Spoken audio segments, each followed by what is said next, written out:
Greetings, fellow Demon Slayers. This is Taimanin Mari here today with another Action Taimanin video.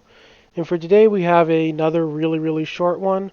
I just want to get the information out there in regards to in-game status effects or like status icons because they actually tell you what status effects and things do in-game. It is a very rudimentary explanation, but it is at least something. So in order to see this screen, we just have to go to a random map really fast, because the only way to access it is, spoiler alert, from actual gameplay, because of course it is.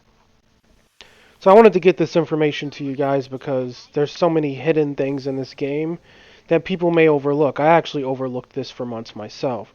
So when you pause the game, like, you have this little thing called icon list down here. If you click on it, it actually gives you like an idea of what these debuff icons do as well as explain what some debuffs do. So for example, like we have this little sword in what looks to be like a little hexagon. It says unique weapon effect, but a sword in a square says increased attack. And then, just so on and so forth. Like this little waifu head in a hexagon would be unique supporter effect.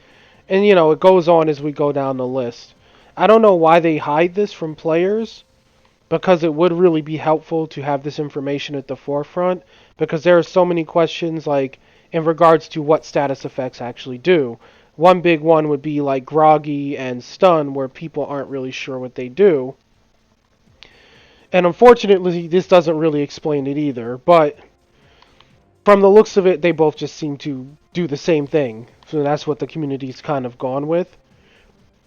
But yeah, if you have any like questions as far as anything, like I said, it's very basic explanations. For example, disarm doesn't really say anything but disarm, and snare doesn't really say anything but snare, sadly. Of course, though, it does shed light on some of the status effects people weren't sure about. For example, Hellfire says reduced attack with delayed damage. So the way that reads, I assume that Hellfire actually reduces the damage that the enemy deals, and maybe has a delayed dot. And for freeze, it says increased damage taken. And when you hit enemies who have the freeze debuff, yes, it does remove the freeze debuff, but for that singular hit, they do take roughly 50% more, which I've kind of calculated for my time playing Kirara. And this is where it's funny. So like a red hexagonal sword is a unique weapon effect against you, and then a red supporter in a hexagon would be like unique weapon effect or unique supporter effect against you.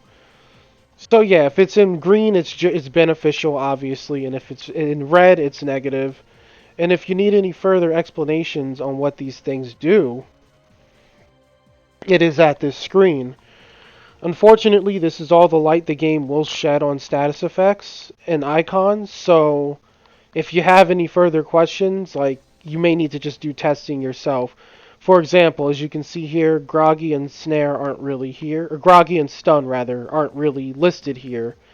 So we have no idea what those do, we just know that they seem to have a similar effect visually. It looks like there's a little, like, swirly over the enemy's head, and they can't move for a duration of time. But I think most everything else here is covered. We have HP regen down. We have heal over time. We have invincible. Yeah, it seems like everything else here is seemingly covered. I actually didn't know that these meant increased damage versus a type. It looks like a little cog is increased damage for machines. A little human head would be humans, and a little demon head would be demons. So overall, like, it's an interesting subject. I just wanted to get it out to you guys. I'm not even going to bother finishing this map. Who cares? But yeah, that's pretty much the video. As far as status effects, it does pay to know them.